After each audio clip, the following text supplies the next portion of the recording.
Hello, Iridium Kush. Hey, JR, how are you? I saw Bandit in here too earlier. Where are you, Bandit? He said first. Actually, RJ was going to join me for a stream. You're in the mood for some fresh blood, huh? Well, I have a couple things to share while I'm waiting on RJ. Because you know what? You guys remember Elspeth Meyer, or what's another name that crazy bitch goes by? Jennifer Hantrath or something? And then there's PJ Camel. I don't know. I'm still pretty sure it's Selma Jean Francis Phillips, because I don't know who else would have this much time on their hands. I know Selma Jean Francis Phillips lives in her fucking car with her two poor little doggies, but I've gotten almost 80 emails in the past 24 hours from this crazy bitch. Looks like a bunch of YouTube videos just sent to me.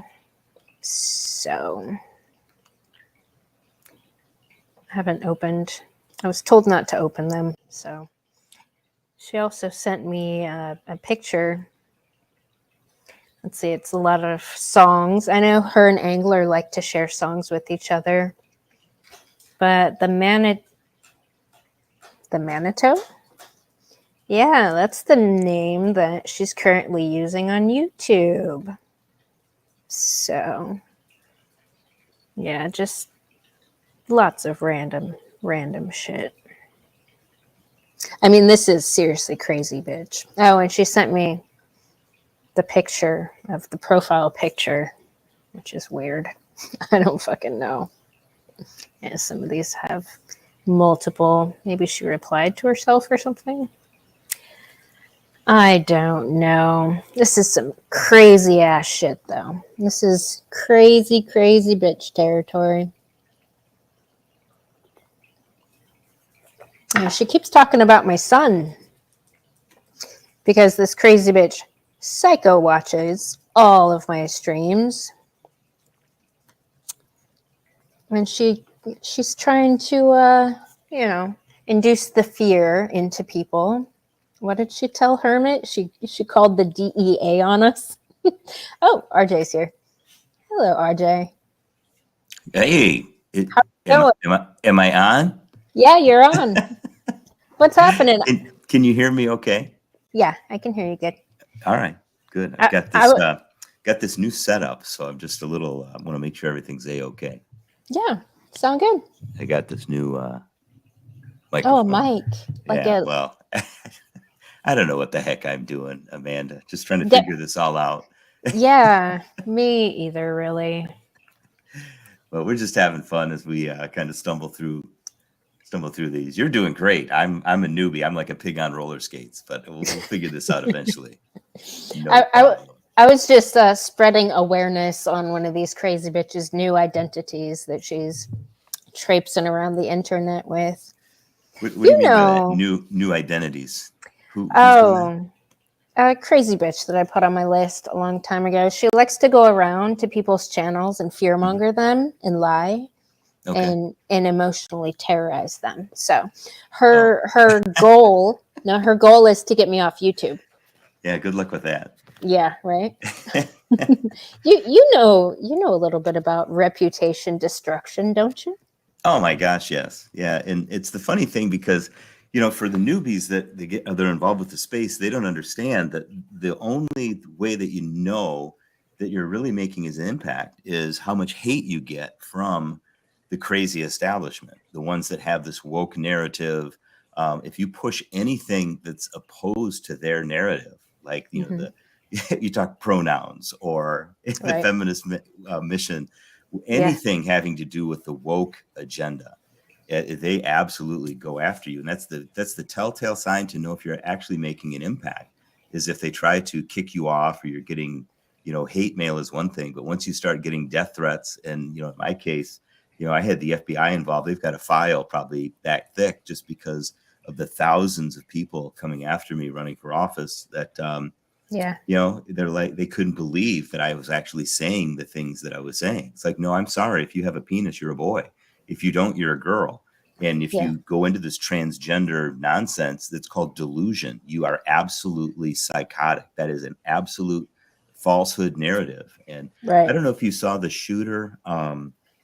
This just came across the news, but the guy Mm-mm. that shot up the homosexual nightclub, you know, they were Oh, really, yeah. they were hoping and praying that that was a card carrying member of the Trump organization, some kind of Right. white heterosexual conservative.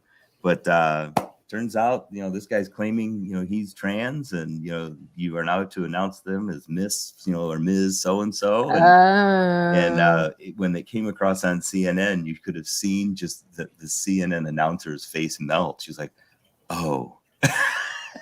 Now, you know, if I were the defense attorney, I think it's actually a pretty good defense, because why wouldn't you introduce that you're trans? Because then you could at least avoid a hate crime. Now, granted, you're on, you know, on the hook for a bunch of murder, but at least you Right. don't have the hate crime attached to it. And you know, Right. how would you even, you can't even prove that they are or they aren't, because that's how delusional these people are in that Well, trans community.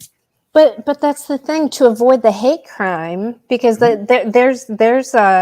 there's some homophobia in there. Instead of being gay, they would rather mutilate their body to be the other sex so they can be gay. It's weird. It's fucking weird. Mm-mm.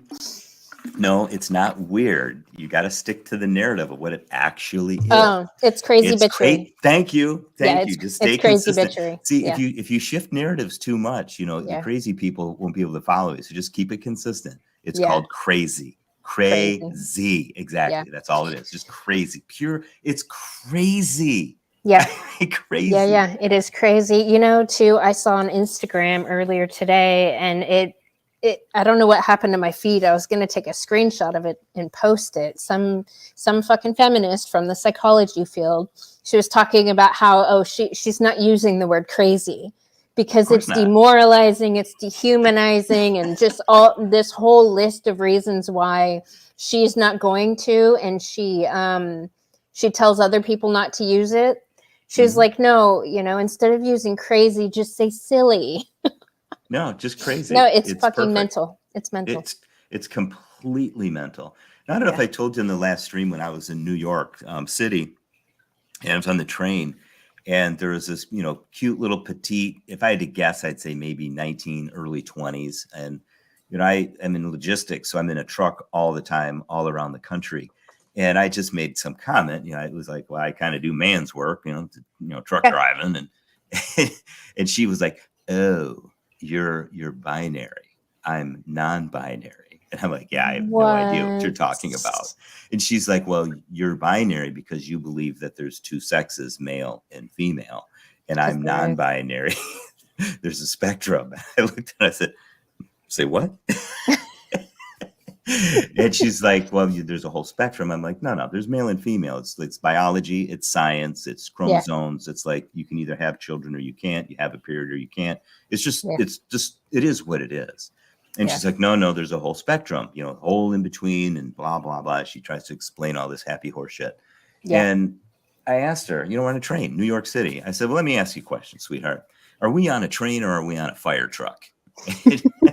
And she did not particularly care for that reply. So she, you know, puts her head back in her phone. So anyway, long story short, Amanda, we get off of the train. All right. We're in New York City, downtown. This is not, you know, we're not in middle America or Savannah, Georgia, anywhere it's safe and everybody's, you know, singing Kumbaya. New York City. All right. This is a petite, cute little blonde thing. And all of a sudden she realizes she's all alone and she's in frickin' New York City. Right. Guess who will not stay away from my side? I bet. This crazy girl, she understands that when the shit hits the fan and it becomes real, all of this non-binary woke bullcrap goes right out the window, because now all of a sudden we're dealing with the truth of the matter. And she saw this is a scary city. And it's like, all right, I got a sane white dude that's, you know, bigger, might be able to protect me if he so desires, unless he wants to get into his Captain Save-A-Ho mode. Right. And but no, she was right next to me. She did not want to leave my side because she was afraid, or she was, you know, neurotic about what could happen. Only feminism, only this Yep. woke nonsense, only this bullshit can happen in a first world country like the United States. None of this happens anywhere else where, Yep. unless it's a first world country, because you can't, it doesn't work. It's because it's not real. And I we have don't know. created, It's doing a hell of a job in South Africa. They're yeah, not but is first world. that That's where the hashtag kill all men came from. really? Yeah. Yeah, well, that place has gone straight downhill Yes. past couple of decades, especially for a white man. I mean, they'll just go in, they'll take your farm, they'll shoot you, and they'll call it reparations, for Right. whatever. And Right. yeah, that's toxic. But Yeah. I just thought it was interesting. There's a gentleman that comes to the channel to have discussions. He's brilliant, man. He's a white dude that literally grew up in South Africa. So I have to check in on him every now and then, make sure he hasn't been genocided, because he's seriously concerned about that.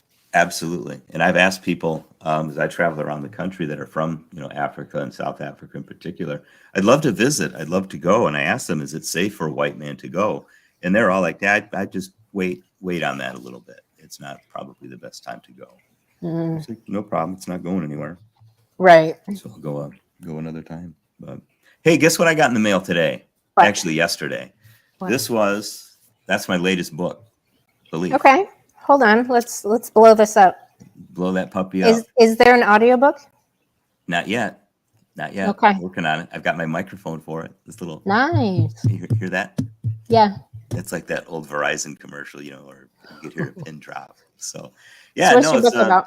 It's about what really? What do you think it's about? Belief. There you go. Is it about church stuff? No, it's about belief. It's about belief stuff.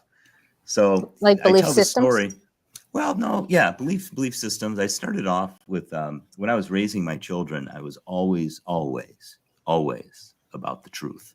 Yeah. You're going to hear stuff from me and mom and your friends and teachers and neighbor, internet, blah blah blah blah blah. Always ask yourself, is it true? Who's saying it? Based on what evidence? And just always run it through the truth scales, because you're going to hear again.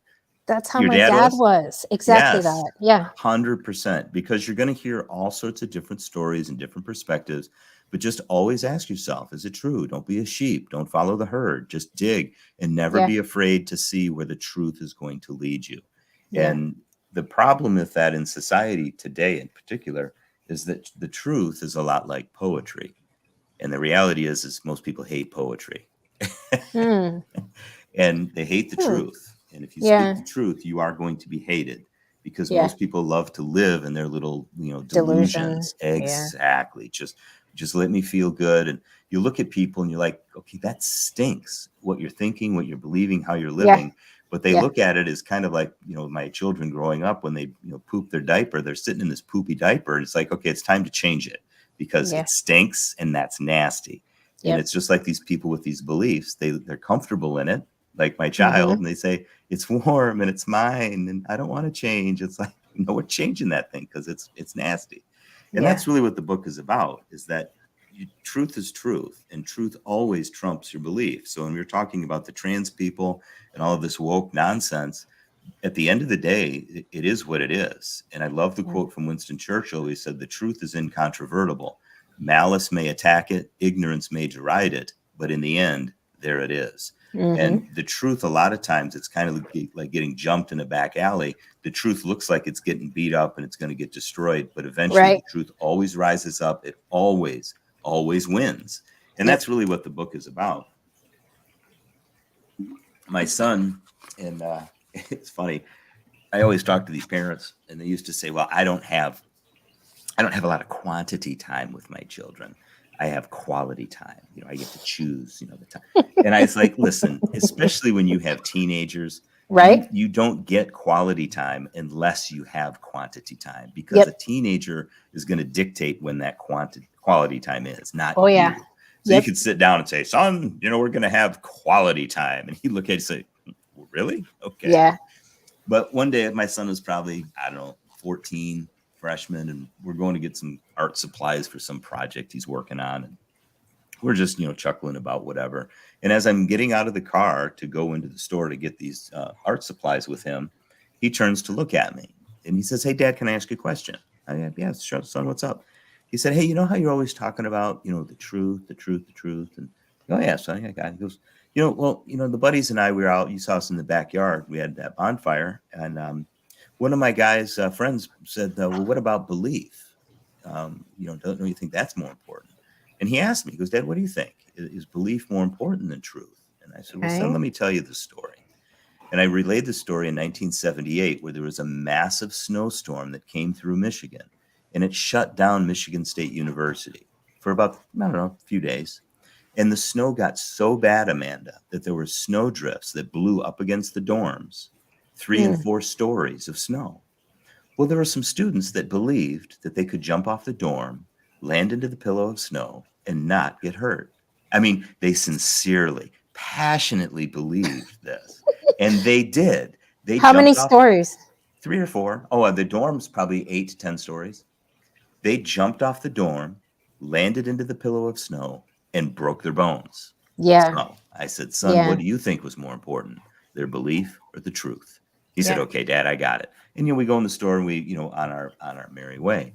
And Yeah. that's kind of where we are today in society with all of this woke nonsense. I think President Trump or somebody said it right when they said, "You go woke, you go broke." Yeah. Because wokeness is a delusion. It's crazy. It Yeah. doesn't work because it's not Yep. based on reality. It's Right. based on somebody's perception, it's somebody's belief.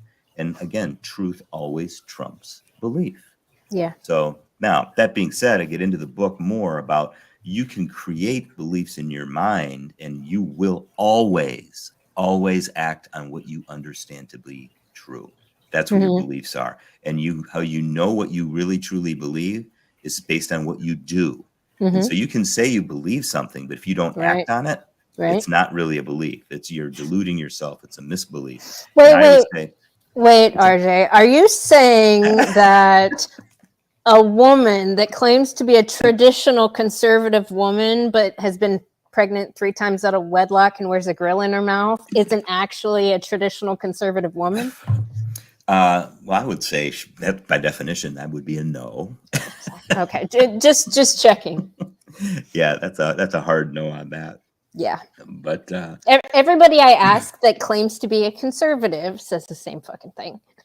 yeah, It's and like, really, what I've noticed today is that the conservatives and the Christians too, where I spend a lot of time interacting with folks, yep. is they always claim that they're not the feminists, they're not the man haters, Right. they're not whatever, Right. but they're really more dangerous than the water buffalo, blue hair, face looks like they fell, into a tackle box. I mean, Yep. because Yep. we can see them coming a mile away. And Yep. when I see a woman with the colorful hair and tattoos everywhere, those are like warning colors. That's a warning flag. It's like, Yeah. just stay away. You understand what they're all about. Nature has it, whether it's insects or, You're right. reptiles that are all colorful. Right. You stay away. That's poison. And so, Yeah. you can look at that and, yeah, there's always exceptions. But the reality is wisdom never deals. We don't deal with exceptions. We deal with the way things are most of the time. Right. And that's how you have to start. So when I see those women, it's like, stay away. Just Yeah. know who they are. The Yeah. problem is you get these the traditional women, the Christian women, the conservative women, they don't look like that. And generally, Exactly. they're just skinnier, prettier Yep. feminists. Yep. And the problem with that is they're easier to be deceived by because they might be a little more kind or syrupy or whatever, more attractive. And guys get raked over the coals by that. And Oh yeah. it's horrible. And the thing is they don't see it coming. But the real sad thing is that, again, I think we talked about this. These women are kind of like the fish behind you in your fish tank. Is they don't understand that they've been raised. I mean, we live in a feminine, what do you call that? A femme-centric society. I don't know. Everything is based around a woman. Yeah, I do know that, but I have a hard time believing. I'm speaking as a woman, okay? I have a hard time believing. And actually, I had a discussion with this chick from this Better Biatches channel. She touched up. She reached out to me. Is that really the name of her channel? Yeah, Better Better Biatches. Biatches. Yeah. And she kind of reaffirmed this. because she's like, yeah, every time that I knew I was doing something wrong or about to say it, like she felt that. She's like, at some point, when you first start doing that, it's wrong, but then you choose to do it anyway, and then you keep doing it, and maybe you forget it's wrong. But Yeah, initially, a lot of these, they have to know. They maybe. know deep down inside. They could. They I do. mean, yeah, I I don't think know. they just I, choose to behave a certain way because it's tolerated in our society. yeah, and then there's also some of this too. I mean, especially as you're an attractive blonde woman. I used to joke about the blondes would use these excuses to get away with dumb stuff they would do, and they'd use, Hmm. oh, dumb blonde, or I'm cute, and and it was always this naive, Yep. like they pretended like they didn't know what they were doing, and that Yep. was always a nice excuse so they could get Yep. away, which is a typical female response today, just because society is set up this way for them. There's Yeah. zero accountability, no Exactly. responsibility required for women at all. Now Exactly. both men and women, our nature is we want to avoid accountability. We, all of us, boys and girls, men and women, we want to blame somebody else for whatever Right. happens. But the way society is set up today, it's totally in favor of the women. Believe all women. Fat is beautiful. Body positivity. There's Right. zero accountability. Go through See, the but divorce court. It's all set up for the women. I see a lot of the men that seem like they're more willing to take responsibility, even if it's not even their damn fault. There's so many men that have been trained to Oh just yeah. automatically take the responsibility for some shit they didn't even do. Mhm. Yeah, Like, and you see that, but that's through the whole narrative. A lot of times guys will just do it because they don't want to, sleep on the couch, or this happy wife, happy life nonsense. right, They'll just own it. Okay, fine. It's my responsibility, and whatnot. They don't want to deal with the nonsense. So, I mean, right. today we're getting ready for big Thanksgiving. By the way, what changed? You were going to do the Cracker Barrel thing, and now all of a sudden you're like Yeah. this domesticated, getting a turkey Well, and stuffing no, and like, I was thinking about leftovers because Cam's been taking his lunch to work and stuff. uh-huh. So I'm like, usually we go to the Cracker Barrel, but I'm gonna do some different stuff. I mean, we It usually was get it's my extra favorite. pies. It's my favorite holiday, and I Yeah, would shoot. I love. Yeah, I'd cook the turkey. I'm Chef Boyardee. I mean, I'll get it going, poor RJ. and Yeah.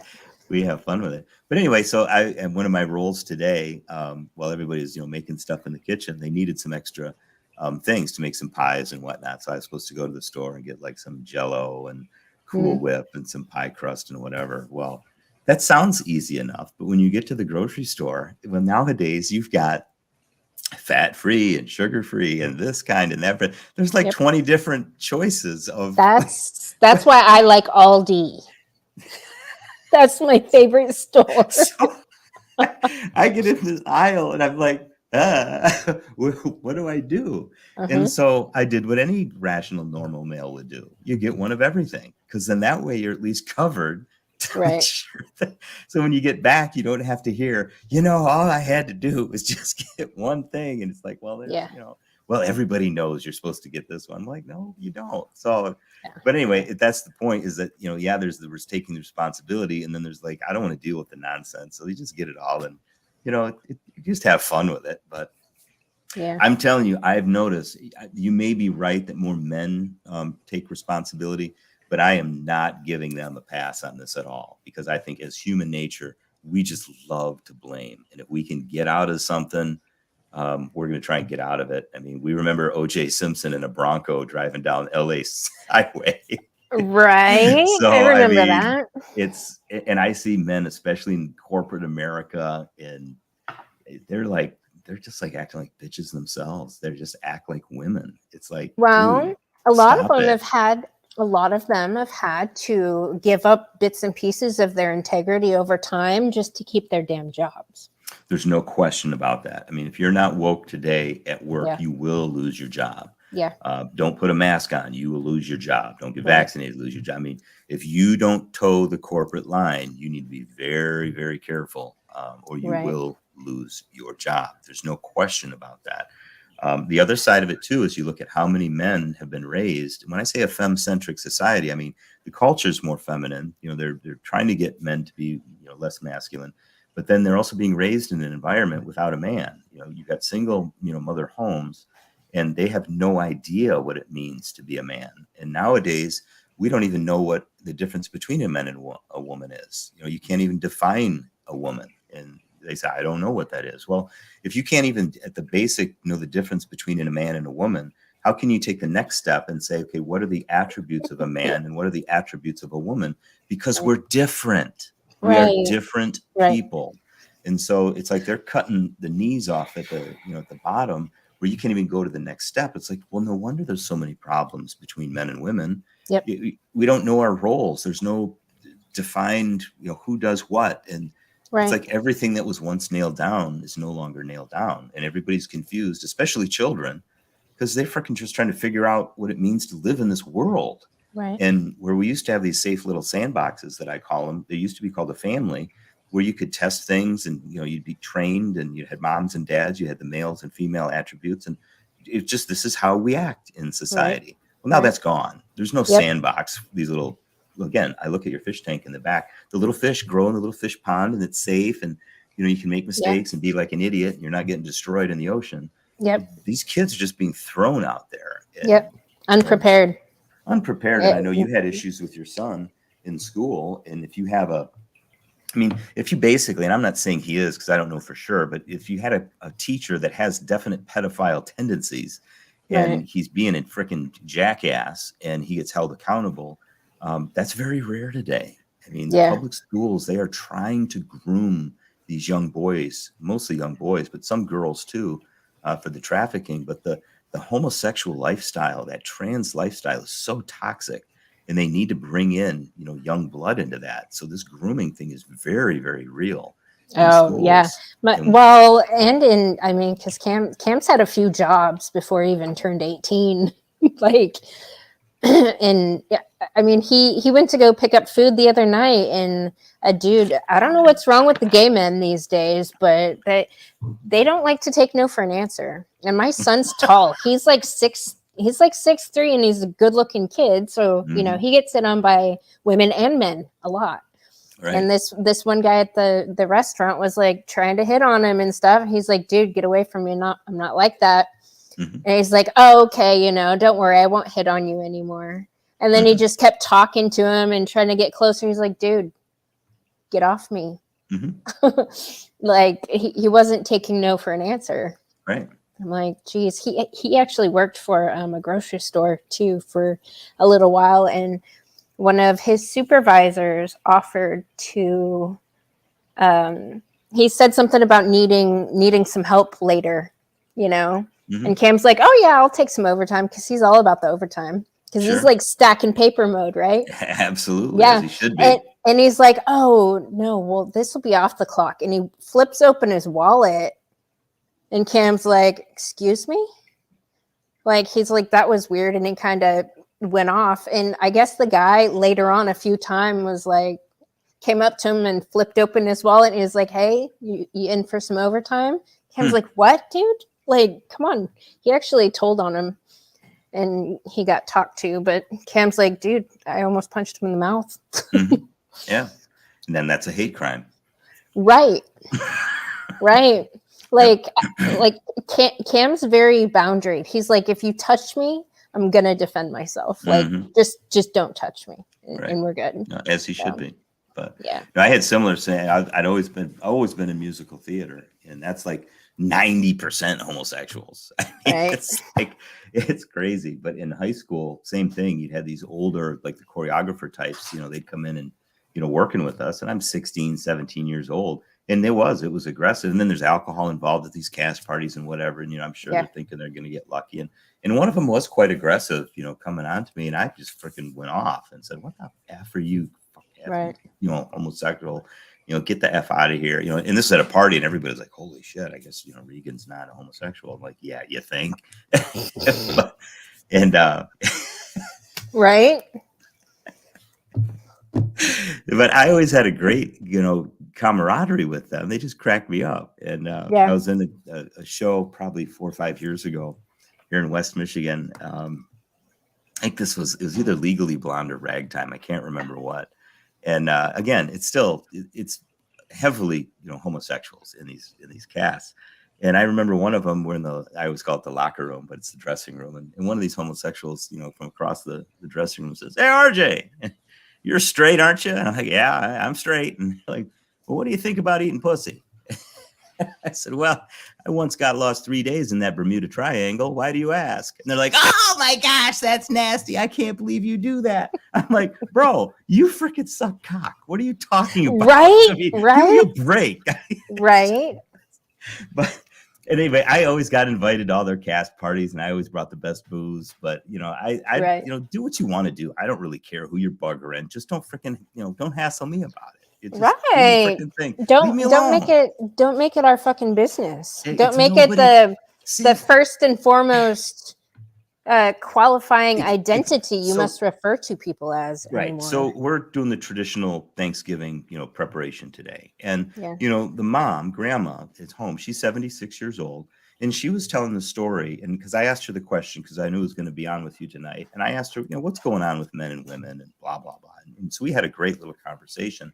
But one of the things she told me is that the first and only time she ever saw her parents kiss. Now, this is a 76-year-old woman.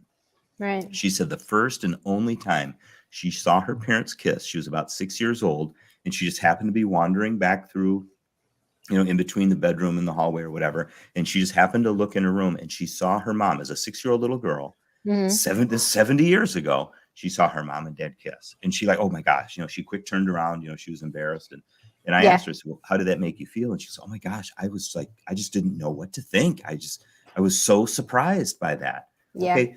That was the level of sexuality and Right. experience that we used to have. Right. That they were shocked to see a parent's kiss. This Yeah. isn't teenage friends or what, they just didn't, it was private. And Yep. that's where it's supposed to stay, is private. Bill Yeah. Clinton had it right. Don't ask, don't tell. It's nobody's freaking business. If you want to do that in the bedroom, then go freaking do that in the bedroom. I don't want to hear about it. Yeah. And, in Christian circles, I'd have men, they're struggling with whatever, lust or pornography or adultery or whatever. And they'd say, hey, RJ, you know what? Would you help me with this? Would you pray for me? I need some accountability. And they would start going into some details. Well, I want to tell you, I'm like, bro, hold on a second. I don't need to hear your junk. I don't need some kind of mental, spiritual voyeurism about your sexual proclivities and perversions. Right. Whether you do or don't, it's none of my big, I don't care. If you want me to pray and support you for lust or whatever issue, I will. Don't give me the details. Don't care. Don't want to know. But like you said, the homosexuals today, the trans people, it's delusional. They're so like, they need the attention that it has to always be about them. And if they're not getting that it's almost like, especially in the trans community, they say this stuff. It's so in your face because they want that attention all the time. And it's just toxic. So, well, what do you expect? They're delusional. Also They're with crazy. modern, they are crazy bitches. Also with women. I mean, even men. I mean, our entire society is hypersexualized. Hypersexualized. Everything is sex today. I mean, it's everywhere. That's why I kind of feel bad for the guys because it's everywhere and guys are very visually stimulated. It's like you really have to put blinders on. You have to really control what you even look at, even when you're driving down the damn road and there's like a billboard or the commercials that pop up.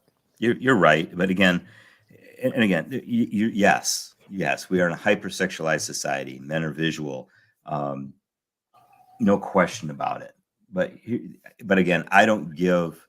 Agreed. I'll give you that point. I don't give the men kind of an escape route. I mean, it's like, this is the society we live in. All right. That's an obstacle that needs to be overcome. So you need to put some guardrails in. You can't blame we're in a hypersexual society. And okay, well, first of all, stop freaking living on porn. Stop having these ideas that like this woman is supposed to be this ideal, whatever. That's not reality. The billboard that you see on the road, the magazines that you see at the checkout counter, those are not real. This is all Right. photoshopped, fake bull crap. So, you need to get your poop in a group, get your sex drive in line. And that's what I love what you said with your son. At his age, anybody that's like 16 to 25 to up to 30, you should be Yeah. spending I want you working 12 to 16 hours a Oh, yeah. day. Yeah, Work your ass off, make a crap ton of money. Yeah. Like you said, stack up those papers, get that Stacking money. his paper. You should be spending like maximum like 3% of your time dealing with chicks. I mean, that should be at the bottom end of your totem pole, and just stack your cash. He's kind of allergic. Like he's in a lot of situations. Like he worked for this roofing company, and he'll still go and do the tailgates because he's like, they just want me to be their eye candy at the tailgate. and everybody he worked with were married. And he's like, yeah, the first time he went, he's like, this is going to be weird. I'm going to be the only single one there. He's like, everybody else is married. I was like, hey, Cam, you never know. You might find future Mrs., there. He's like, come on, a college girl, I doubt it. And so he texted me during it, and he's like, oh, this is so boring, Mom. And I was like, yeah, have you found any potential future Mrs.? He's like, I can't even think about a future wife right now when everybody's wife's hitting on me. 100%. Yeah. And see, I would always joke. I was married for 21 years. Yeah. And ended up going through the divorce. Previous administration wanted to be with another guy, and it is what it is, right? And I'm going through this, and I'm like, nobody's ever gonna love me, and I'm damaged goods. Yeah.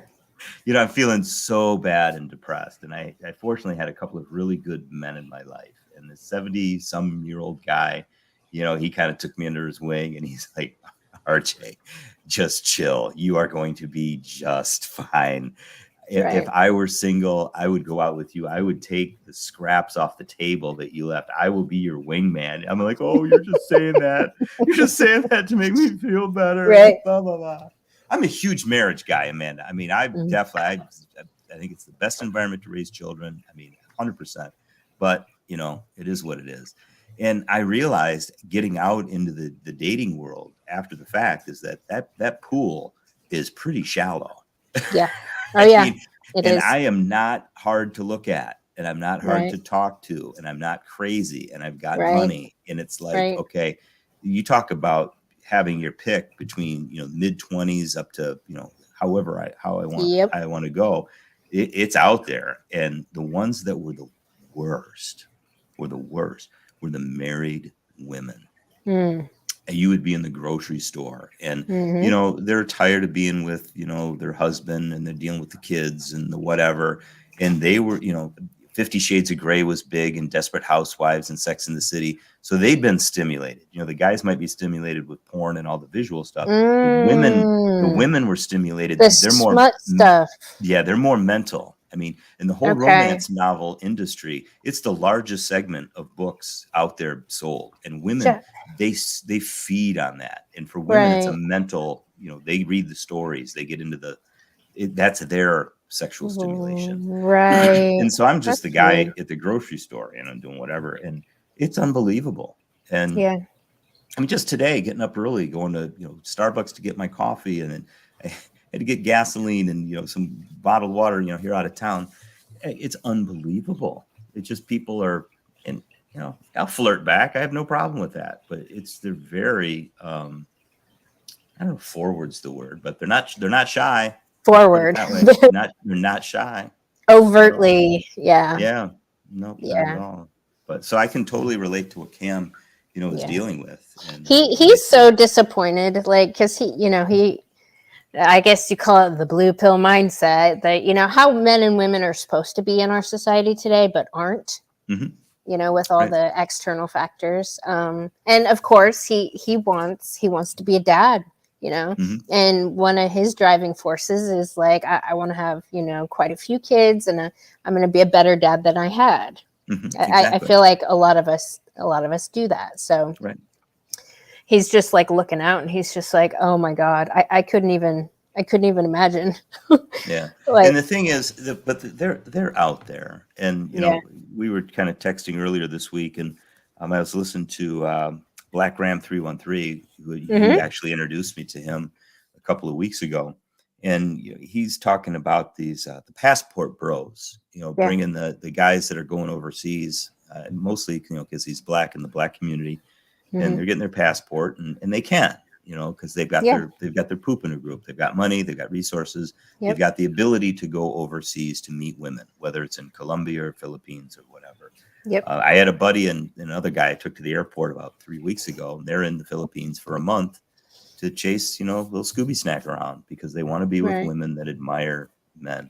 I never Right. understood the end game with that, but I don't, they, from what I understand, it's a mix. Okay. Some want to go and get, I mean, because a lot of the guys, and I've talked to a few of them on this channel a while ago, they talk about how much those women spoil them over there. mm-hmm.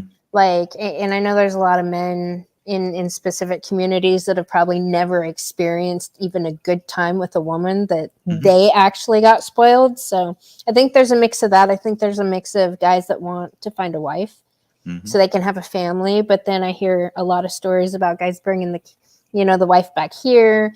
Right. They end up in divorce, and then she takes the kids back overseas. And it's like, Mm-hmm. so Yeah, I don't know. I think it's a mix. Yeah, and I just don't. That's kind of my belief is I don't see how that would really work out. If you have this Yeah. virginal sweetheart traditional woman, Yep. and then you bring her back to the United States, Right. at some point you'd think she's going to get indoctrinated with a lot of this nonsense and this. Because who are her friends going to be?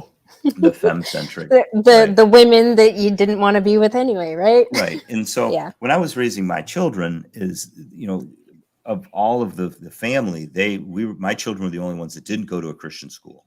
And there was a reason for that. I wanted them to be in the public schools to see the landmines and all of the junk and the debauchery. And so then when they're at home, I could help guide them and we could talk through the issues, because I saw so many children, especially in the Christian home, they were so isolated. And then they went off to college, and these people went off the freaking deep end. It's like, holy cow. And now I had a couple daughters that did the same thing, even in that environment, but they were also products of divorce, and divorce ends parenting. So that's just, it's one of those things that it is what it is. So my point though with Cam is that, and I would tell any man this, find a woman here in the freaking United States. There are good women here. They are. The problem is a lot of them are looking in the wrong spot. You're going to Tinder or Bumble or any of these dating apps, swipe, whatever. Okay. I've never, ever been on a dating app. I have friends that are, they tell me what they're all about. Never been on an app. I have zero problem meeting people everywhere. It's just, they're out and they're good people. Now, a lot of them are freaking crazy. That's for sure. But they're good people out there. But it's They're just fucking like nuts. But if you're going to be looking for gold, you're going to have to move a lot of dirt. That's the way it is. Yeah, but you travel consistently more than anybody I've ever known before. Yeah. So that's one of my next books, by the way. I got the idea today. It's going to be called Road Trip. And it's going to be kind of a journal of all of the different places that I go to each week, different trails I've hiked or mountains I've climbed or cool things that I've seen in cities. And so somebody just gave me that idea today. I was like, really? You think that'd be interesting? They're like, oh, heck yeah. That's all we care about you're doing. We don't care about all the stuff you're talking about. We want to know where you're going. Right. So anyway, yes, I travel a lot. What's your point? Well, I'm just saying, not a lot of people do. A lot of people that are in areas and they've kind of scoped out their terrain or whatever. And I mean, you don't spend a ton of time with these people. No, but to get to know them, really. But it doesn't. In my opinion, it doesn't really matter, because at the end of the day, women, men, animals, children, employers, employees. It really comes down to one basic thing, and that's this. Either you train them or they're going to train you. It's no more complicated than that. Now, what I think in a good, healthy, positive relationship, I'm not the prize and she's not the prize. We are the prize together. 1 + 1 = 3. 1 + 1 = 4. It's bigger and better. Now, I need a good, strong, dangerous woman who can work on me the same way I'm a good, strong, dangerous man, and to work on her, because we both have blind spots and we both have areas in which to grow. And whatever you allow in a relationship or a job or with your family, whatever you allow, you approve of. Yep. That's just how that works. And so, I don't know if we've talked about this, but I've never had to tolerate a good meal or a good movie or a good relationship in my life. You enjoy those things. And just by definition, if somebody says you need to tolerate, you need to be more tolerant, by definition, it's bad. Right. Yeah. So I remember when I was, dating my girlfriend early on, I'm sure I said something that was misogynistic or chauvinistic or whatever. I just speak frankly. And she was like, started chirping at me. And I thought about it for a second. You know what? You're right. I probably shouldn't have said it that way. And, let me articulate, blah, blah, blah. And I said, I'm sorry, but she continued to go, and then I said, whoa, time out, sweetheart. If you want a 10 out of 10 relationship, you're going to stop this right now. If you don't want a 10 out of 10 relationship, just let me know. We'll make some changes. And then she said, oh, no, you're right. I'm sorry. Never happen again. Like, then we're cool. And see, that's what we need. If I'm like the proverbial beast, in Beauty and the Beast, I need that beauty that's going to check me a little bit.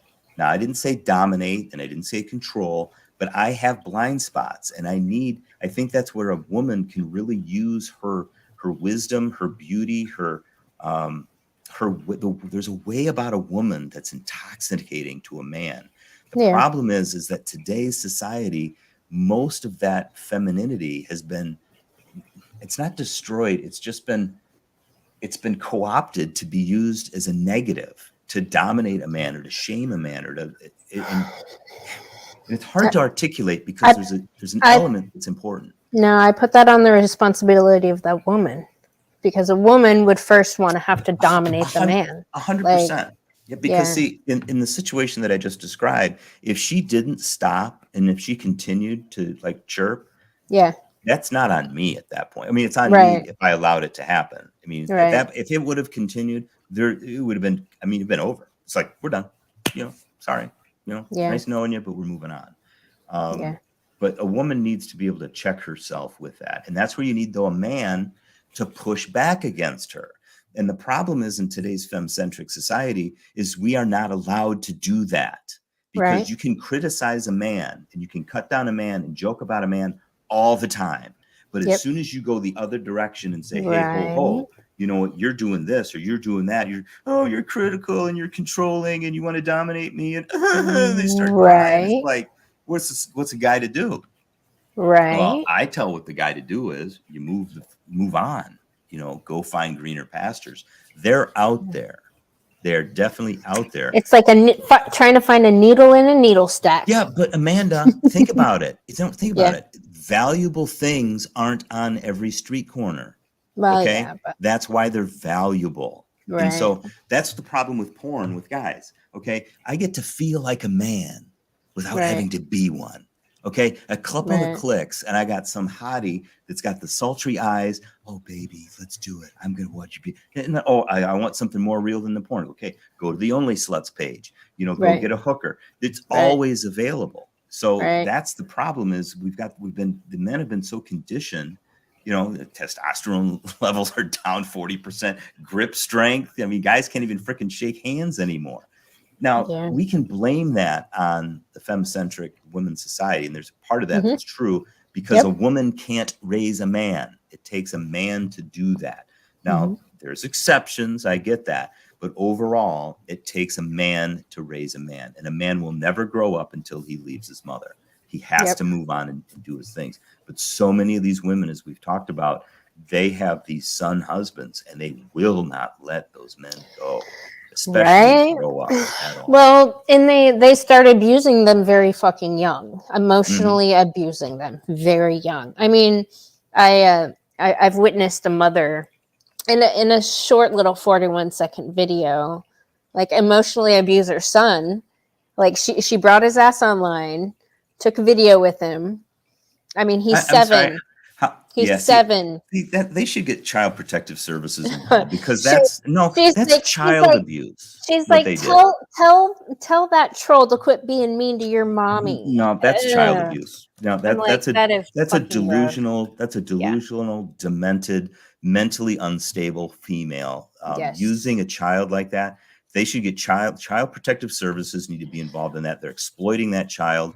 That's toxic. Whoever that troll is, it's pure evil. And here's the funny thing is these evil. demented, delusional women like that, and I'm sure there's Mhm. guys who could do it too, but in this case, it's a female.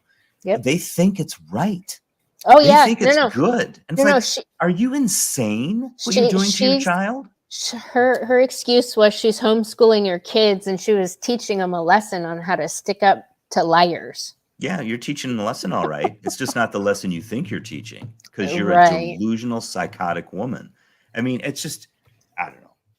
To me, that stuff is just insane that a woman would be allowed to do that. Exactly. See, and I've been thinking about this crazy bitch boot camp thing. But hold on a second. Can you imagine a guy doing that?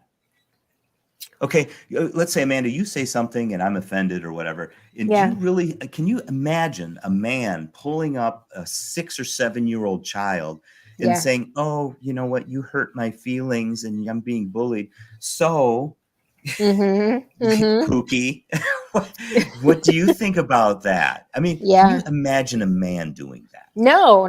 Because men are smarter than that. Well, men are smarter. I don't know if they're that. Yes, they're definitely smarter. Different. They're definitely different. They wouldn't have done something. They would have fought in a different way. They wouldn't have they wouldn't have hidden behind their child. Right. Using your 7-year-old little boy as a shield after you start some shit online. Yeah, I know. Yep. Something that I've been thinking about, because I've been collecting, and I on a daily basis I collect where these crazy bitches go. In their, the reputation destruction campaign. Because I want to, and I had this idea today. What if we got a new 3-letter agency created? This crazy bitch apparently is trying to fearmonger a bunch of people and saying she called the DEA or something on people. But then I got to thinking, we don't have like an emotional domestic terrorist agency here in the United States, for emotional terrorism. I don't know. I'd have to think about that. I think we do. It's just different because how you would define domestic or emotional terrorism. So, for example, if a guy or a girl, the trans environment or the pronoun thing, if they're like, well, you have to use my preferred pronouns, or you need to refer to me as a man and I'm actually a woman. And I say, I'm sorry, you're a freaking dude. You got a penis, you're a dude. If you got boobs, you're a girl. That's the way it is. They would consider that to be abuse because I'm not using. So I think we may have a domestic terrorism. Really? Well, I mean, just think about it. Just in the media and social environment, just the news. It's that, how do you have a hate crime? How do I articulate this? If you don't buy into their woke agenda, you will get destroyed online. You'll get destroyed publicly. But that's the terrorism that I'm trying to combat right there. That's toxic female aggression. Right, but they don't see it. Society doesn't see that. No. Society sees it that way. There's just nobody to call. And there's no, our laws haven't caught up yet. We have so many laws on the books that tie men's hands behind their back and fucking gag them and castrate them. Right. We don't have any laws on the books to combat female terrorism. Yeah, I agree with that. Because there's definitely, yes, they get away with a lot, but they do. I don't know. I can see what you're saying. When I see somebody just won some event. I don't know if it was a track event. Another dude won a woman's event this week. You had the swimming thing, where the guy tucked up his nuts in a swimsuit and he won the NCAA swimming, competition. And I'm looking at this and I'm thinking, are you people freaking insane? And I asked the women, Where are the women? Why aren't you calling this out? This is destroying everything that you've, like, all of these advancements, Title Right. IX, and you wanted to have women's sports and all of it, and you just let a dude come in. And I would ask people in my travels, women, I would say, hey, tell me, I don't understand, obviously, because I'm a guy. How come you're Mhm. not outraged about this? And I would Right. get some version of, well, they probably had to overcome some obstacles the same way women had to overcome obstacles over the year. I'm like, okay, this has nothing to do with the Right. obstacle. This is a Right. man. Okay. Right. This is a dude with testosterone and bigger muscles that just kicked everybody's ass in your sport. And you're Right. okay with it. Yeah. And they're like, well, it's like, I don't, to me, that's just insanity. It is. Absolute It insanity. is. It is. But And the only people complaining about it currently are the radical lesbians that started all of this. They're the only ones pushing back on it. why are they Because pushing guess back? what? Because the trans cancels out the lesbians. And they were the first to push all the social justice bullshit. Interesting. Yeah. Yeah, They're being erased. Like even women that transition into men so they can like be with women or whatever, so they can be lesbians with a six pack and some chest hair or whatever. They like these. They call them turfs. I think they call them turfs. They're like trans what is a turf? trans exclusionary radical feminist. Trans exclusionary radical Feminist. That's Yeah, a turf. it's a turf. Yeah, Yeah, these are a lot of acronyms. I have to say. yeah. I've been learning them too. Yeah.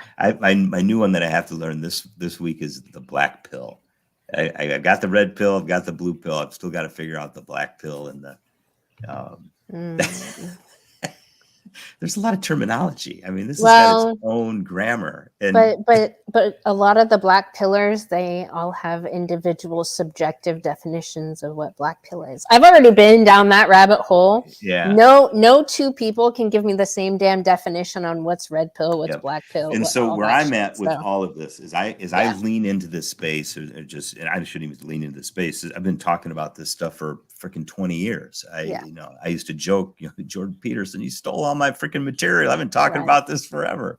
Well, so Jocko Willing too. Like I knew about Jocko before I even, and Jordan and tons of academics before I even knew anything about this online stuff, this manosphere stuff. Like, and I mean, so it's a combination of what a lot of people already know. So. Right. And it's gotten so canceled in culture. But when I drove Uber for like, I don't know, 4 or 5 years, over 10,000 rides, and just the stuff I would just talk about, it's just, random stuff. And people would look at me and be like, man, do you have like a YouTube channel? Yeah, how did you know this? Where'd you get this content? And I'm like, it's just common sense. I mean, doesn't everybody? No, man, that's good. That's good stuff. Right. And, I just kind of feel this is kind of where my next thing is to be. And I'm done with politics. I've got a job where I have a lot of freedom to kind of set my own schedule and go where I want to go, do what I want to do. Just finished the 3rd book. And I just want to really, I'm not going to change society. But I do want to kind of throw some lifelines out to some men to say, you know what, I'm frustrated. I don't get this. This is wrong. And say, you know what, you're 100% correct. Let's, we need some band of brothers where we can kind of build each other up, and iron sharpens iron. And you're not going to learn it from a female. You're going to learn some things from a female. And that's where I really think you could add a lot of value, because men truly do need the insight and wisdom. You have wisdom that men don't have. Oh yeah, especially about how much worse toxic female nature is beyond what all the men think they know. Yeah, they're like that's where I've been trying to point out all these damn landmines, and a lot of the guys that would come to my channel, they're like trying to educate me on female nature. I'm like, come on, guys, like.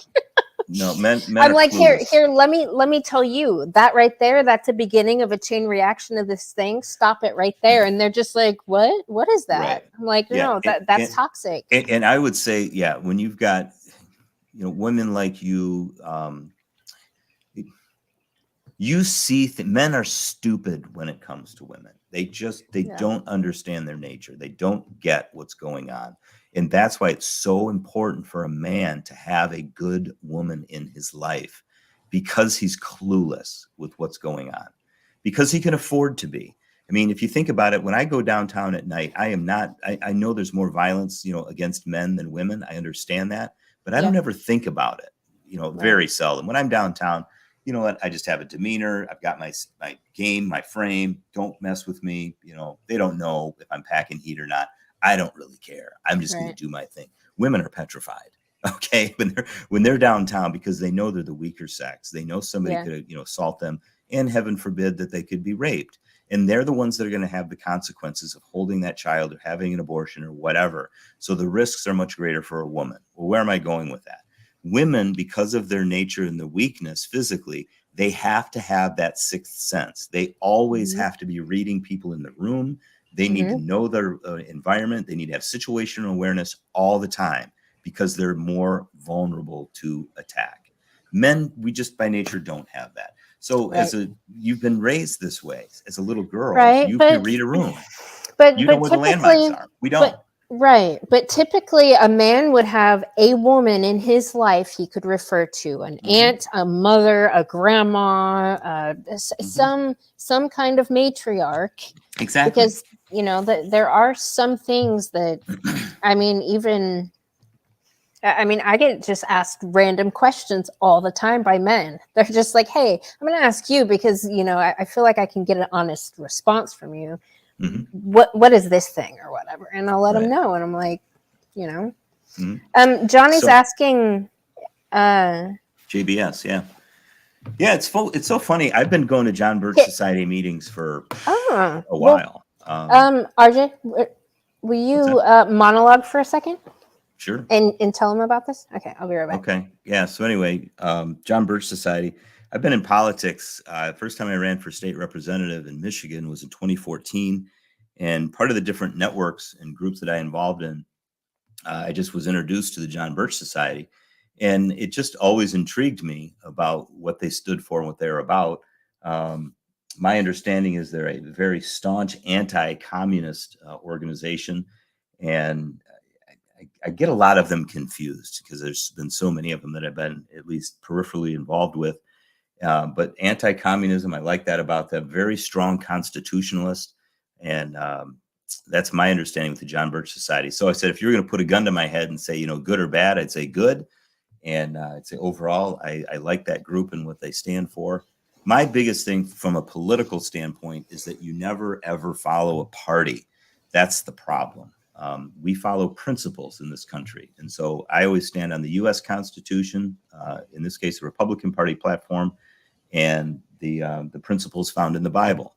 And so that's kind of how I always ran my political aspirations. And when people would ask me, well, what about John Birch Society or the Republican Party this or Democrat Party that or the taxpayers, whatever, it didn't matter. I would always ask, how does it line up with the Constitution and the principles found in the Bible? And when they stayed true to those principles, I would support them. And when they strayed from those principles, I would go against them. And that's what I would do with people and members of my family as well. When we stand on the truth and principles, we Right. support it. But when you go sideways, we don't. So Right. That's how we need to be focused on. We focus on principles, not parties. And I thought the John Birch Society overall was pretty good. So, and I still do. They're kind of crazy, but so am I. So Not like the feminists, though. I mean, as long as there's no feminists in there, sweet. That's like saying they're everywhere. fish. They're everywhere. Yeah, I was gonna say that's like selling your fish in the fish tank. Yeah, that'd be great if there wasn't any water. It's everywhere. Right. Everywhere. And that's the problem with most of them. They're living and breathing the water. They don't even realize what it is. That's what's going on today. It's we live in a femme-centric society. You cannot criticize or go after a woman.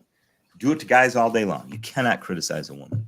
Well, I've been being treated like a guy by this smear campaign. No, it's almost like these crazy bitches don't know how to fight women. No, of course they don't. They just use the same tactics that typically work on men. Yeah. And so see, I get these women too. I mean, they'll come after me because they've been so used to bullying men, and they do a class. It's like this progression. We should do a stream on this at some point, but they start off and they appeal to like your honor or whatever. And then they go down to, well, what about challenge? And then they try to shame you. And then it goes down to like destruction, and that could be reputation destruction or whatever. But Yep. it's this actual progression that they go down, and Yep. it's just hilarious how they do that. It's And predictable, isn't it? 100%. It's like they don't even have their own, they don't even think for themselves. It's Nope. like they've got this narrative inside their head, and it Yep. says, okay, I gotta, I'm gonna pop in this one. Do you Yep. remember these little devices when we were kids? It was like the what were those called? You put the viewer up to your eyes, and Oh, put and in, then you and you and click the it did the thing. yeah, Yeah, yeah, and the yeah. thing, the click would turn. It wasn't the Yes. carousel and Kodak, but anyway, it's like these women, they're looking What's the through, name of that thing? I don't remember, but they're looking through a grid or a film, a glasses, Mm-hmm. and it's like, okay, this is the narrative that I'm supposed to. And okay, here's the, and they click, click. Okay, this is what I'm supposed to say here. Oh, click, click. Yep. This is what I'm supposed to click. Yeah. Because women tend to be more, what's the word? They're social, and Mm-hmm. so they tend to gossip. And we're More. we develop habits. Yeah, but the Usually point is based that on they because they read the room, and they read where people are. I mean, that's one of their key values. They're really yes. good at reading situations, and they develop their belief system as kind of as a group. To find an individual woman is very, very unique, because most of them are so social, they can't stand being alone. I mean, they've got to have, they would talk to articulate, figure out what they think. And that's how they process. And so they're like hive. I guess we call it like a hive, like beehive. I mean, together. I'm the same way, is that though, a thing? But no, it is like, Okay. because like me personally, as a woman, I'll say, like, I have all these thoughts, and like in dialogue is how I think stuff out that I've been thinking about. Like, I like to bounce ideas off people before I, when I have a bunch of different competing things, and I'm like, it could be this or this or this or this, and then like whatever sounds good, I'll bounce it off quite a few different people and kind of get a consensus. And I'll be like, okay, I'm going to stick with that, because, all the people in my life fucking agree on that. So, yeah. And they're all like in different, areas of life. And right. And so my point is that these women have these tactics that have worked routinely. And the reason they think they work is because they work. I mean, men are very, very susceptible to a woman's shame. That's why men are stupider. Like, it's been proven, men are stupider, more stupid in a classroom when there's a woman in the classroom. Because they're either worried about being shamed, or they're worried about getting in her pants, or who knows why. There's something about when there's a woman around a man, it creates turmoil in his brain for whatever reason. And so they have a lot of power over men, and that's good, as long as that woman uses it for good and not evil. Right. And it's the same thing with a man, though, because he brings to the table in a woman's world, same thing, as long as it's good and not evil. Now, I know both men and women, we've got our strengths and weaknesses, and there's good and evil. I got that. And we're not perfect. So there's always going to be, that's why forgiveness is so important in relationships, as long as you've got goodwill, blah, blah, blah. But the point with all of this is they've used these techniques to try to destroy and control men their entire life, because they've seen that it works. Right. It doesn't work on a man, and a man like me. They can try this nonsense, and they will try to shame and reputation destroy and challenge and push. And I just like, okay, what else? Is that all you got? Destroy me. Do fine. Talk about me all you want online. Threaten me here. Reputation destroyed. Blah, blah.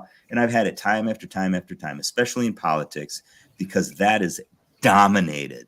Politics is dominated by feminists. And I mean feminists with penises and feminists without.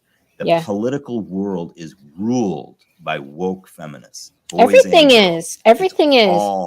All of it's like that. No. And I see it in the corporate world too. You get these passive aggressive dudes that are acting in these feminist tendencies of shaming, and it's just reputation destruction and blaming and finger pointing. It's like there's no honor in that.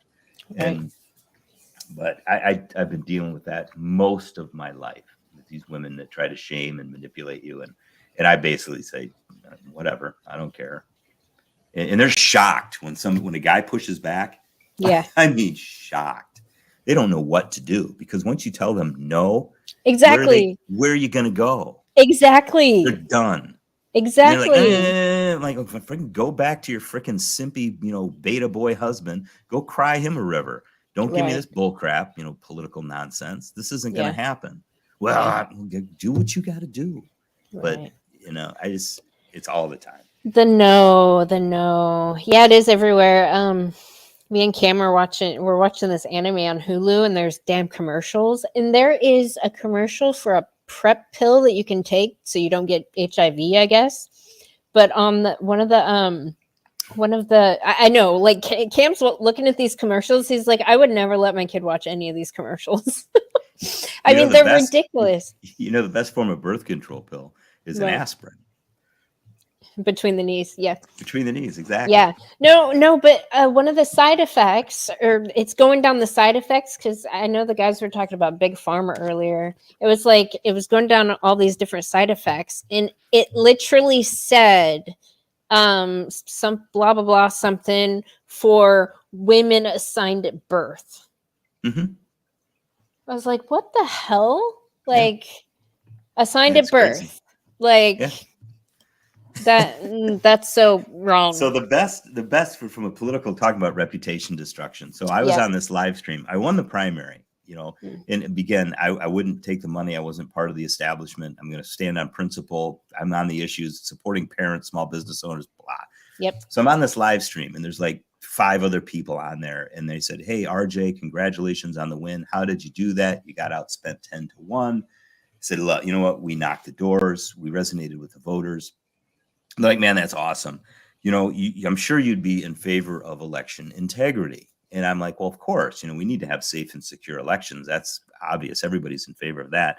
But that's not where I stop. We need to focus on election fraud, the fraud that happened in 2020, because that is not being addressed. They're putting this veneer on it. They're putting perfume on poop. They're making it smell good." Yep. And I'm like, "No, this has to be addressed. It's Yep. not being addressed." And what we're seeing now in the 2022 election, the midterms, it has never been addressed. So all Right. of the fraud has happened all over again. And people are Right. like coming unglued. Oh my gosh, I'm like, I was talking about this earlier Yep. this year with the fraud. Well, when I said fraud, you need to address the fraud. People need to be held accountable. All 5 of these people on the live stream, and these are conservatives, like libertarian types, and they just jumped my poop. "Oh, you got to look past this. There's fraud in every election. It's inevitable. You just have to take it. That's just the way it is. You have to look past it. You have to move on. It's inevitable. It's inevitable. You have to look forward." And I'm like, "No, that's not what we do. You don't just, Right. take it." And we're talking over each other. And so I use this analogy. Just listen, I've got 3 daughters, and if rape is inevitable, they should lie back and enjoy it. No, Right. that's not what we do. We fight. We always Right. fight. Right. Well, what they did in the political arena is they took that statement and they truncated it. And we call this assassination by, what would you call that? Edit? Yeah. So when I said I have 3 daughters, and if rape is inevitable, they should lie back and enjoy it, they cut Right. the video. Of course. And Out then, of context. oh my gosh, out of context, it was the opposite of. I was making the opposite point, and they made say that I'm in favor of that. This thing went freaking viral, international. I had these freaking woke feminist trolls on TikTok and YouTube and Facebook, the reels, the shorts. It was like Robert Reagan this and Reagan that, and he's, look at this guy did to his daughters. I mean, you talk about hate mail. I mean, I'm getting death threats, and I'm getting emails, and I'm getting messages nonstop. Yeah. And you know why? Because I was over the target. Right. And when you're over the target and you're making an impact, the Republican Party in particular, the rhinos, they wanted me to shut up about election fraud. Yep. They were the ones behind it. Right. It's like George Carlin said, it's a big club. Yep. And you're not in it. And you know they're what? all puppets. Republicans, Democrats, puppets. Did you see Jeff Younger, his Anthony from 21 played it today, his interview? He explained that, for like the primaries, the Democrats. You're talking about Jeff's talk at the 21 convention? No, not his interview.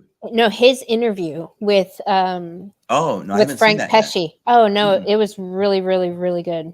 No, he totally broke down. Yeah, he broke down what he learned, and I guess that because the Democrats, I guess, get pick of primary stuff. Republicans get pick of some other stuff. I mean, they do each other favors. Right.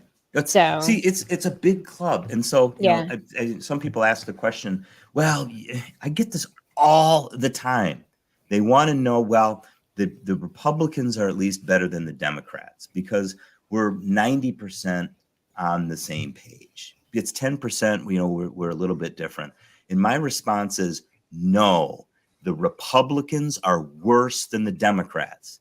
The rhinos are worse than the Democrats because a traitor will always do more damage than your enemy can.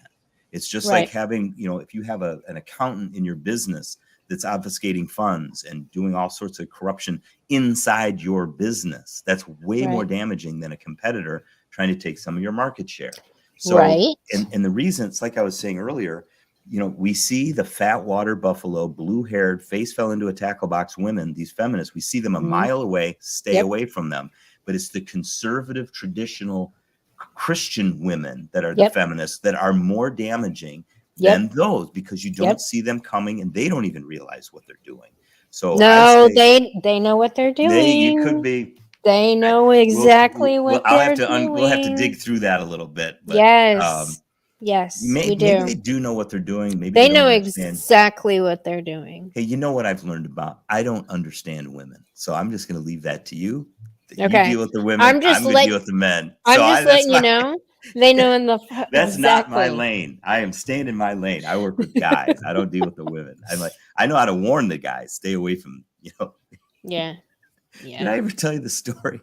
I was I can't remember, at some store, and I was talking to the guy, and I said, you got big plans for the weekend? He's like, no, man, I'm working all weekend. Got some overtime. Man, that's freaking awesome. Stacking paper, making money. Good job. I don't want to sound condescending, but I'm proud of you. You're making a crap ton of money. That's what you should be doing as a young man. Make a freaking crap ton of money. Just work your ass off. Now, I told him, I said, you got to be careful of something, once you start making all this money. And he's like, yeah, I know taxes. I'm like, no, not taxes. You need to watch out for women because they can smell money on a man a mile away. And there was this chick right next to me. And she piped up, I can't believe you just said that. That's the most disgusting thing I've ever heard, And I looked at her and I'm like, this is a crazy bitch. I totally ignored her. I looked at her, acknowledged her, turned right back to the guy and I said, don't forget what I told you. Yeah. And, she's distraction, it's that. And again, it's having the little card thing, the flipping around, click the button, sorry. Stay away. Be careful. Yeah. The succubus. It's a succubus. Right. But I'm a big marriage guy. I think men and women need each other. I really do. It's just not. It's not good for.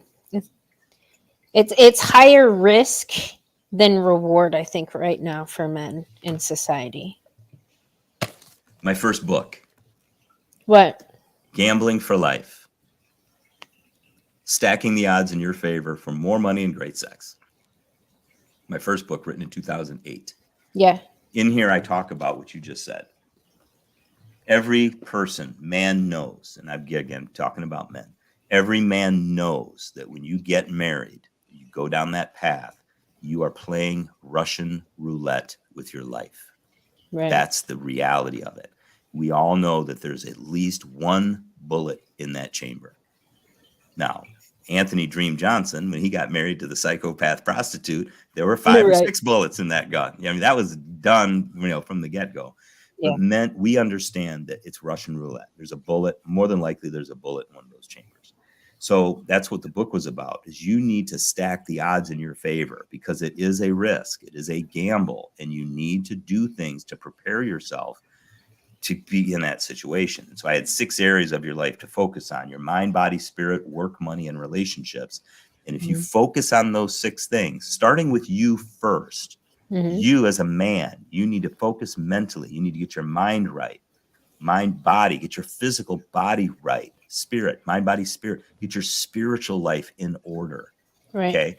That's what you need to focus on first. And that takes some time. You're not going to do that when you're under your parents', roof. and you Right. can't. You need to get out into the world, leave the nest, make some mistakes, fall on your face, trip and pick yourself Yep. up.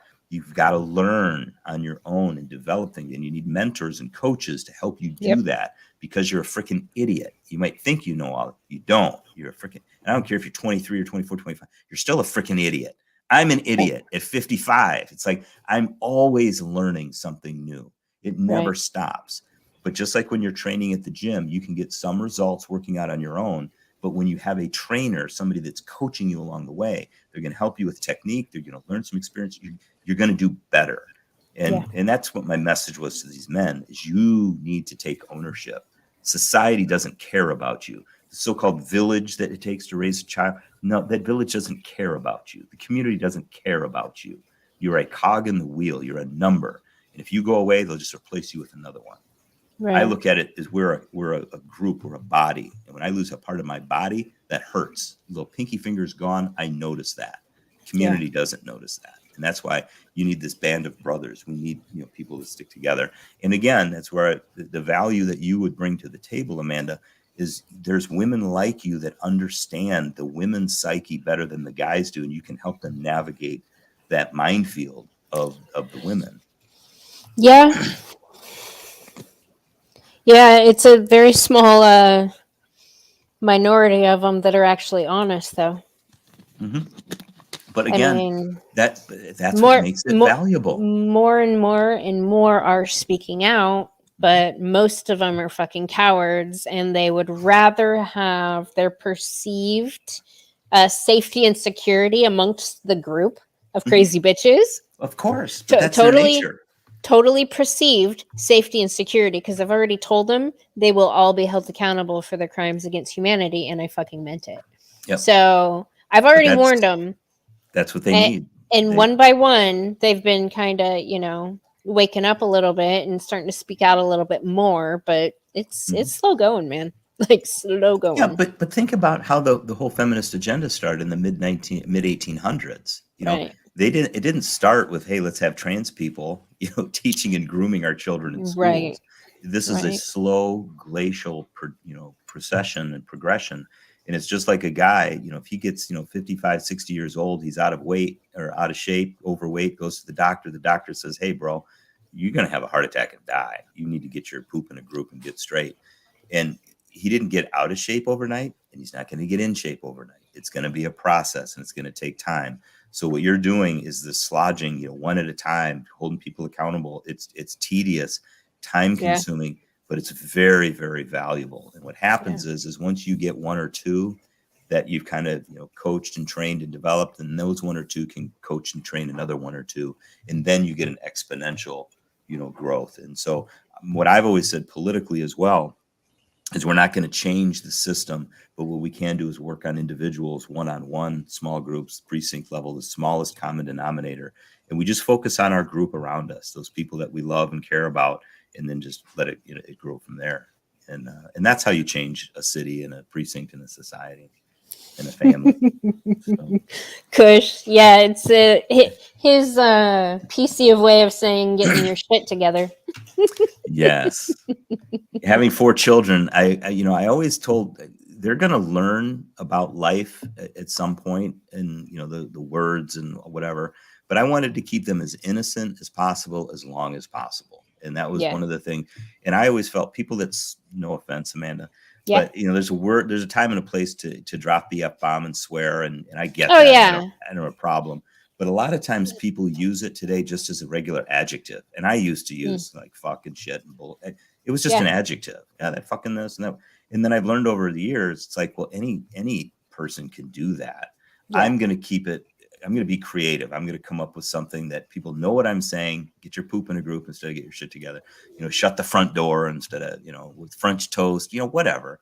I Yeah. just want to keep it, because if I'm going to do any type of corporate speaking, not that I ever would now because of the reputation destruction with the rape comments and all that. But Yeah. I don't want them to, find stuff on, YouTube. You won't find alcohol or me swearing, because I just don't, there's no need for it. I mean, I wanted to keep my children as innocent as possible, as long as possible. And, Yeah. but my son learned about all of the sex stuff from me. I took a long weekend I went through a program called Passport to Purity, and we were big Michigan State fans. We went to Columbus, Ohio for a Michigan State, Ohio State basketball game. Mm. I talked through all of this stuff. We went to a basketball game. The next day we talked through some more stuff, took him to Ruth's Chris because he loves steak. We had a great steak dinner. It was an honoring thing. Like this is the differences, men and women, sex is to be held in high esteem. This is how this works. He learned that from me when he was about 12, in that range, like way before the boys were starting to talk about it. So when the boys started talking about the porn or the magazines, he had already been not exposed, but from the idea of sex from me. I didn't want him to learn it from Johnny down the street with all of the, Right. nonsense. But Right. I just wanted him to be as innocent as long as possible. It was funny when he was 16 or 17, he made a comment. He said, and I was a scoundrel. I mean, you talk about, drinking, sex, all growing up. I mean, I grew up in East Lansing, Michigan State University. I had access to just about everything you could think of in a big university setting like that. And I didn't want that for my children. I said, I am who I am because of that. But there's pieces of my life that are missing based on how I lived my life. And I didn't want that for my children. I wanted them to have as many opportunities and doors open. There's doors that were shut that are never to be opened again based on how I lived my life. But my son asked me when I was he was 16 or 17, he said, Dad, I know you're teaching me and raising me a certain way, but I know you weren't this way growing up. What were you really like when you were my age? And that's a question that's fraught with a lot of danger, because when you share something like that with a young child, especially a son, and he sees that from your dad, he's going to think to be cool or to be accepted, he's going to have to live up to that expectation. And these are the challenges that fathers have, dealing with their children. There's no manual for this stuff. But what I told him was, I said, son, here's the deal. Hold that question until you're 18 years old. When you're 18, I will share everything you want to know about my life with you. But there's certain things that are just a little too much information that you just don't need to know right now. You just have to trust me on this. 18, I'll tell you everything you want to know. And he's like, okay, Dad, that's cool. So it was a delay tactic for sure. And sure enough, when he turned 18, you know what happened? Not a thing, because he had forgotten all about it. And as a parent, you have to be a good actor and you have to use wisdom, and there's no manual. You just think on your feet and love your kids and just have fun with them. And you're going to make mistakes, and you're like, you know what? That was a mistake. It was wrong on that one. And let's pick ourselves up and move forward. But I just think the best environment, if you want to be a real man and you want to build a legacy and, bring in offspring that's going to, perpetuate your DNA or whatever, the best environment to raise that child is in the biological married home of a man and a woman. And that's hard, especially in today's society. We live in a post-marriage society. We do. Post-marriage society. Nobody supports it. They don't promote it. They don't encourage it. No, they're actively destroying it. So the 100%. feminists, first and foremost, are actively destroying it. So. Yeah, but we also, to be honest with you, I love the MGTOW guys. I get where they're coming from. They're on that same path too. No marriage, stay single. And, that's fine. It's a free country. I just think there's value. That's just me. I understand everybody has their history and what's important to them. So I don't shame or criticize them in any stretch of the imagination, because I get it. Because I won't get married again. I did that once, and my vows were to God, and that meant something. I didn't have an asterisk that said, well, if she decides to get divorced or she wants to do this or be with another guy, I didn't say, well, then I get an out to go do something else. I said, that's part of the commitment. That's my vow. That's what I said. One and done, period. Yeah. And so that's how much I value marriage. I just think it's important that way. Yeah. And I don't want to be telling my children, oh yeah, I got married again and again and again. And it's like, oh, but it's important. Like, really? It just doesn't make any sense. But, but I love the guys that I met down at Summit 21, the MGTOW. Yeah. These guys are just such good men, and they want to be just like all they were created to be, not to sound corny with that Army commercial, but They're just good men, and they've just been raked over the coals by, most the common denominator that I've seen is they've been raked over the coals by at least one woman has really ripped their heart out, and Yeah. it's really, really affected them. Nefariously, like Yeah, I mean, malevolently. Yeah. yeah, and I remember I was Ubering. This was probably 4 or 5 years ago, and there's a guy got in my car, and he was, if I had to guess, probably mid-20s, and he had a cigarette and a beer with him. And I said, I don't care, bring it in the car, and it's fine, and sit in the front if you want. So he did, and we're driving and chit-chatting, and he looks at me and goes, you seem like a pretty good guy, Robert. Can I ask you, question time? Yeah, go for it. He goes, yeah, I'm thinking of killing myself tonight. I was like, whoa, that's a heavy thing to throw on the Uberman. Sounds like a story. Right. What happened? And he goes on to tell me that he'd been living with this girl, and they've been planning their life together, goals, where they're going with their life, whatever. And he went on a business trip, and he came home from the business trip, and she had moved everything out of the apartment and left him cold, no warning. And he was just crushed, devastated, didn't know what to do. I was the first guy he saw, and he had a cigarette and a beer. And he told me that. He goes, I'm devastated. I mean, I don't know what I'm seriously considering killing myself tonight. What do you think about that? And I said, man, that's, it's a heavy thing. I said, bro, I got a couple thoughts. So let me run this by you. How you're feeling right now is 100% accurate. Your feelings are real. That's what you're feeling. That's exactly how you should feel. Your heart just got ripped out of you. I'd be devastated. So what you're feeling right now is natural and normal. You should feel that pain. My second thought was, I think it's pretty cool that you can love another human being that deeply. I mean, that's an admirable quality. I mean, it'd be great if more men could love a woman that deeply. I think that's a exceptional quality. Then my third thought is, though, there's a crap ton of women out there, and don't make permanent decisions based on temporary data. Women, buses, business deals. If you miss one, just wait around. There'll be another one that comes around. But hey, right now, you need to feel the pain. You need to understand how this feels. You don't want to feel that way again. If you need to drink, get drunk, smoke a cigarette, do whatever you got to do. Just one day at a time. Just don't make permanent decisions based on temporary data. It will get better. I was married for 21 years, 4 children. Ex-wife wanted to be with another guy. Boom. That's how I get how you feel. And he looked at me. He's like, what's your name again? I said, I'm Robert the Uber guy. And he's like, can I call you sometime? I said, bro, you call me anytime you want. Sure enough, he called me the next day. He talked. He goes, man, I just want to tell you how much that meant to me.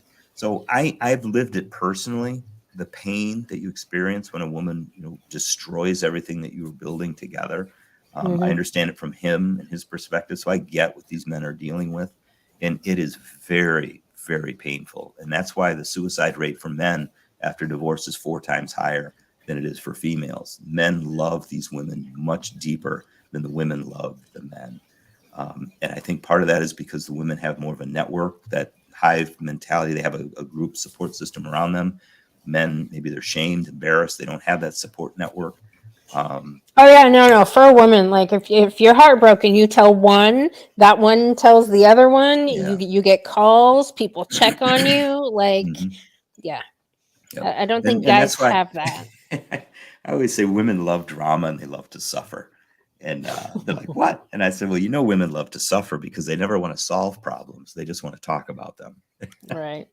And it's funny when you have, somebody has cancer or, a child is injured. It's the women that always rally around. They're bringing the casseroles over and the dinners, and they're the support network. And see, that's one of the great, beautiful things about women that's different than men. We won't do that. Guys, I that's just not know. us. I Women know. do that. That's that I know. nurturing, loving, that's just what women do. And it's a beautiful, beautiful thing. Yeah, when it's a good network of people and people know their damn jobs and fulfill their proper roles. Like that's something that our society's changed over time. Like the roles. I mean, what was it we were talking about earlier in the week? Like what does it even mean to be masculine or feminine? Because there's lots of crazy bitches that accuse me all the time of being so damn masculine. I'm like, really? Because I never really hear that from men. Like, I only hear that from crazy bitches that are upset with me. Yeah, and I would think my perspective where that's coming from is because you have more of a logical mindset Yeah. as opposed to emotional. Now maybe Right. you're just kind of keeping the emotional side in check more, or you've nurtured the logical side of things. Looking at the truth, the Both. way things actually are. Yeah. But I just think that's the way it's supposed to be. It's and I push back on the churches and the Christian community for that too, because they have done a horrible job, in terms of men and women. They've perspective, women are supposed to just be submissive doormats. I'm like, where'd that ever come from? I mean, who wants Right. to be married to a doormat? I want somebody that we're going to build. I mean, if we're thinking of a legacy in a kingdom, I want a queen. I want somebody that is capable and can conquer and take care of the home and a domain, and we're going to build something amazing together. And that's not going to be with a doormat. Now, there's going to be definitely a hierarchy. Somebody's going to take leadership and lead that program. Yeah. But I just saw something this week on a Facebook feed or online Google search. It popped up, and it's a Christian thing. It said, "Men, you need to do better at winning your women back," or something along those lines. I've been involved in the Christian community, since I was a kid growing up. Out of every 100 programs to help, a marriage, 100 of them, 99 of them are always geared toward the man. Men, you need to love your women better. Men, you need to do Right. this. Men, men, men, men, men, men. And it Right. always was Oh, wait, focused wait. on, you don't love your woman well enough, or you don't love her the right way, or Right. you got to do. And so men are getting, they're getting the snot beat out of them at work, Right. and then at Right. home, and now they're at In the church. church. Oh Yep. shit! Now I'm not freaking loving my wife enough. Okay, what do I got to do? And they've got Right. these programs. Men do this, men do this. Feminist run programs, it sounds That's like. my point. Because you're changing the behavior Thank of you. men. Correct. It's not the Yeah. man. It's the man's fault. It's the Right. man's problem. He needs to Right. figure out how to love his woman better. Right. Really? I mean, really? Right. So 99 out of 100 of these programs are all geared towards men. You're not good enough. You're not doing it, and men buy into these programs. Happy wife, happy life, and they'll get browbeat into this, and they do it.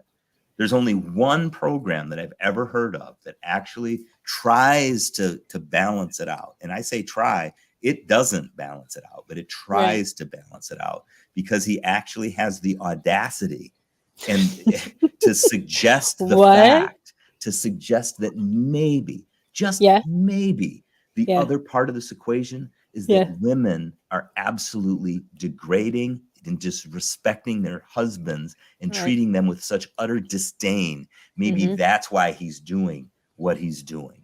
Have you looked in the mirror? Why don't we look at the respect side of things? It's not all love. There is some respect, and that's actually the name of the book, Love and Respect, by Dr. Emerson Eggerichs. And he's the first guy that really came out in the Christian community and said, women, there's two sides to this equation, but it doesn't go all the way. I mean, it's still, man needs to do his thing, but in terms of all of these programs, without a doubt, he was the one that came the closest to actually balancing the scales. And you know what? I blame psychology for that. Like going back to the emotion part, and people not having a good emotional boundaries. Do you really want to go down that path right now? How long do you want this live stream to be? We can save it for next time. Yeah, I mean, we might want to put like a post-it note.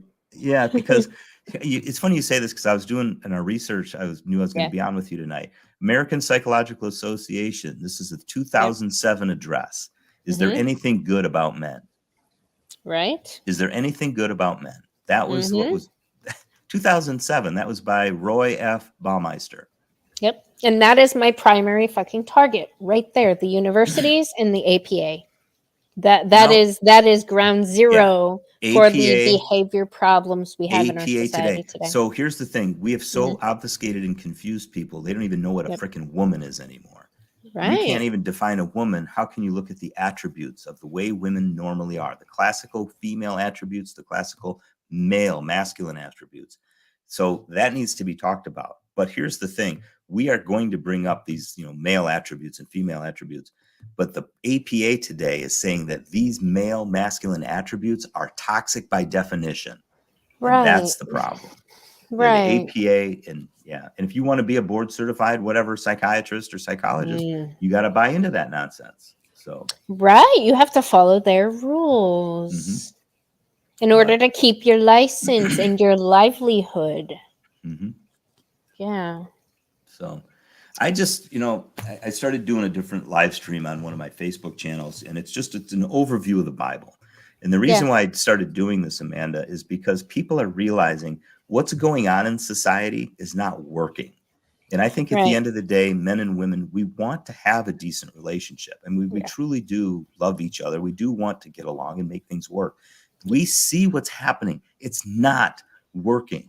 What the APA is teaching, what the society is teaching, what the schools are teaching, what media is presenting, it's not working.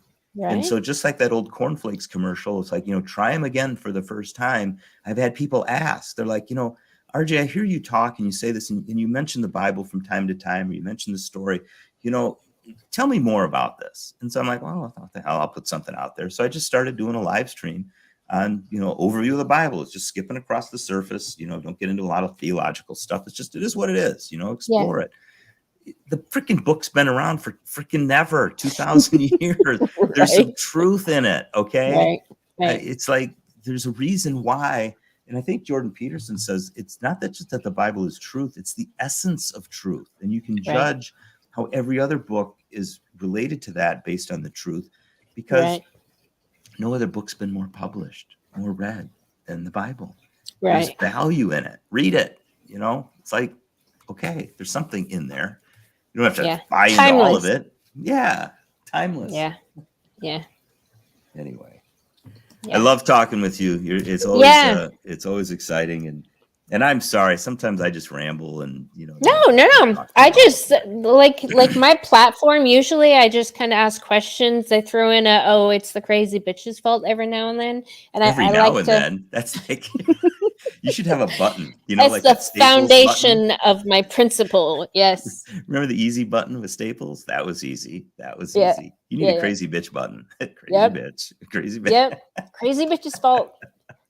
No. Yeah, but my job is, again, I stay in the lane. I like to deal with men's stuff. Yeah. Boom. Period. Women, you deal with the women's stuff. That's not my sweet spot at all. And let them take care of that. But anyway. Well, thank you. Are you done with me? Yeah, we can. Because we haven't done dinner yet. So. Yeah. I'm interested. Well, thank you. I'm interested to hear how your turkey turns out with the stuffing and all that. Oh yeah, and ham. Hermit inspired me to get a ham. Really? Yeah. Now, so who's all coming over? Is it just gonna be you and Cam, or do you have? Oh yeah, people? It'll be me and Cam. Yeah. Okay. All right. Well, good. Yeah. You guys have fun. We will. And I'm gonna end this, and I actually have a question for you that I'll just ask you backstage. Okay. About reputation destruction. Say bye to everybody. I should probably write a book on that one. Yes, you should. Well, because actually, while we were talking, I had an idea. I want to run it by you. So. All right, run it by. Thanks, Amanda. Until next time. Till next time. Bye, everybody in the chat. We'll see you guys on the next one. I don't know when it's going to be. I don't really have anything planned. Happy Thanksgiving, Marie. It was good to see you. Marie happy Thanksgiving. Marie is the Catholic dictator of the Crazy Bitch Boot Camp. Is this with Haley? Haley and Marie? Marie and Harley. Yeah. Harley, that's right. Yes, I'm so excited. One of these days I want to meet you guys. I've heard so many good things about you, and I get really excited especially when I hear women that are getting involved to just some of these issues and kind of pushing back. And I don't know. I just think the time is right. It is. I think it is. Well, before, it completely collapses. So. Yeah. All right, JR. We'll see you later, Timothy. Saunders, I know you just got here, but see you later, Vega. Everybody in the chat. Happy Thanksgiving.